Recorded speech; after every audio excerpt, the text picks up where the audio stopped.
सपनों की मंजिल पास नहीं होती, जिंदगी हर पल उदास नहीं होती। खुदा पे यकीन रखना मेरे दोस्त, क्योंकि कभी कभी वो भी मिल जाता है जिसकी आस नहीं होती। कितनों की तकदीर बदलनी है तुम्हें, कितनों को रास्तों पे लाना है तुम्हें। अपने हाथों की लकीरों को मत देख, इन लकीरों से बहुत आगे जाना है तुम्हें। कोई भी लक्ष्य इंसान के साहस से बड़ा नहीं, हारा वही है जो लड़ा नहीं। इंसान कहता है कि पैसा हो तो मैं कुछ करके दिखाऊं, और पैसा कहता है कि तू कुछ करके दिखाए तो मैं आऊं।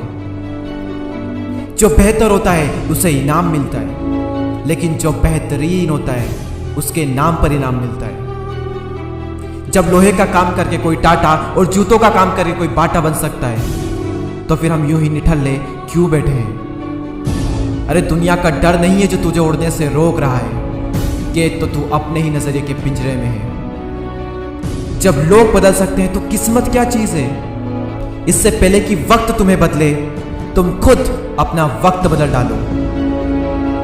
ना सफर डरता है ना सफर थकता है, ये खौफ है मुकाम का जो सारी रात जगाता है। आंखों में जीत के सपने हैं, अब ऐसा लगता है कि हर पल अपने हैं। जीवन में इतना संघर्ष तो कर ही लेना कि अपने बच्चों का आत्मविश्वास बढ़ाने के लिए आपको किसी और का उदाहरण ना देना पड़े।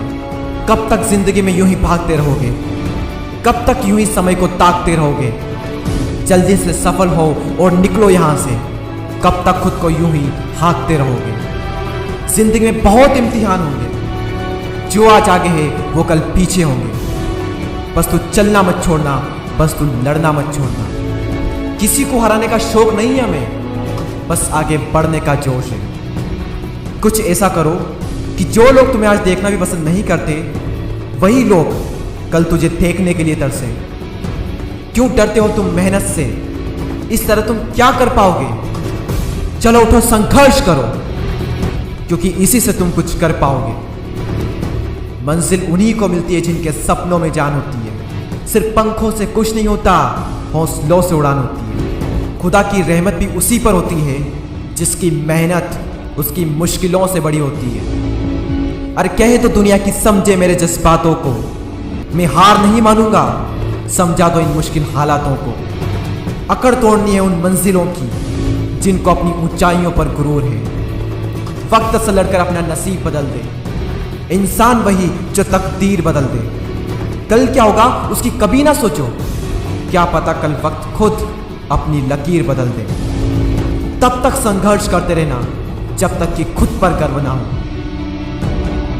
कई बार मन करता है कि हार मान लो, लेकिन फिर याद आता है कि अभी तो मुझे कई लोगों को गलत साबित करना है। यूं ही नहीं मिलता कोई मुकाम, उन्हें पाने के लिए चलना पड़ता है। इतना आसान नहीं होता कामयाबी का मिलना, उसके लिए किस्मत से भी लड़ना पड़ता है। मुझे नहीं पता कि अभी किसके पास कितना टाइम बचा हुआ है। साल भर आपने क्या किया है और अभी आप कितने पानी में हो, आपको अच्छे से पता है। साल भर आपने जो भी किया हो, या फिर ये कहें कि आपने कुछ किया ही ना हो, सबको अपने कर्मों का फल मिलना ही मिलना है। जब ईयर स्टार्ट होता है तो हम कहते हैं कि अभी तो साल भर पड़ा है, फिर कहते हैं 8-9 महीने बचे हैं, अभी तो 5 महीने हो रहे हैं, अभी तो 3 महीने और बचे हैं। फिर अब कहते हैं कि यार 1 ही महीना रह गया, चलो कोई ना, अभी 1 महीना तो है। फिर 10 दिन रह जाएंगे, फिर 2 दिन रह जाएंगे, और एक दिन ऐसा भी आएगा जब अगले ही दिन आपकी एग्जाम होगी। और ये एक नेवर एंडिंग लूप है जो स्कूल टाइम में भी और स्कूल के बाद लाइफ के हर क्षेत्र में आप ऐसा ही करोगे। खैर, अब जो हो गया उसके बारे में बात करने से कोई फायदा तो नहीं है, लेकिन अभी अगर आपके पास में टाइम बचा हुआ है तो उन बचे हुए दिनों में अपना 100% दो। क्योंकि मैंने अपने टाइम पर एक बात ऑब्जर्व की थी कि एग्जाम में अगर 10 दिन भी बचे हैं तो उन 10 दिनों में और एग्जाम के बीच हर पेपर में लगभग कुछ ना कुछ हॉलीडेज होते हैं। तो अगर कोई मन लगाकर उन दिनों में भी अच्छे से पढ़ ले तो वो भी अच्छा परफॉर्म कर सकता है, बशर्ते वो अपना मन लगाकर उन बचे हुए दिनों में अपना 100% दे। अगर आप लकी हो तो शायद आपके एग्जाम में भी ज़्यादा टाइम बचा होगा, और कईयों की एग्जाम चल भी रही होगी। तो अगर आपके पास में टाइम है तो जो टाइम बचा हुआ है उसको भगवान श्री राम जी की तरह बिताओ। क्या मतलब है कि श्री राम जी की तरह बिताओ? जिस तरह श्री राम ने 14 साल का वनवास किया था, उसी तरीके से आपको बचे हुए दिनों में उन्हीं की तरह जिंदगी जीनी होगी। उन्होंने राजपाट, ऐशोआराम की जिंदगी, शाही खाना, कंफर्ट सब छोड़ दिया था। आप भी छोड़ दो, बस कुछ दिनों की बातें। अपना कंफर्ट जोन, ज्यादा नींद, गपशप, सोशल मीडिया, मजे मारना, जंक फूड, इन सब को कुछ दिनों के लिए ना कह दो। अपने दिन में 1 घंटा एक्स्ट्रा निकालो, 1 घंटे कम सो। अगर 8 घंटे सोते हो तो 7 घंटे सो, 7 घंटे सोते हो तो 6 घंटे सो, 6 घंटे सोने के 2 घंटे नहाने धोने के बचे हैं 16 घंटे। मैं मानता हूं कि लगातार कोई भी 16 घंटे पढ़ाई नहीं कर सकता, हम 3 घंटे रेस्ट के निकाल देते हैं, बचे हैं 13 घंटे। 13 घंटे भी छोड़ो, 3 घंटे आप कुछ भी अदर एक्टिविटीज कर सकते हो, बचे हैं 10 घंटे। बहुत होते हैं 10 घंटे। अगर आप पूरे फोकस के साथ में 10 घंटे भी मन लगाकर पढ़ते हो ना तो बहुत है आपके लिए। आप में से कई लोग ये भी सोचते होंगे कि यार तो टाइम ही नहीं बचा, आप क्या ही करेंगे पढ़कर। सब बहाने, तुम सोचो तो सही, टाइम ही टाइम है। जितना भी तुम्हारा स्क्रीन टाइम है उतना अगर बुक रीडिंग टाइम या फिर स्टडी टाइम हो जाए तो तुम फोड़ करके रख सकते हो।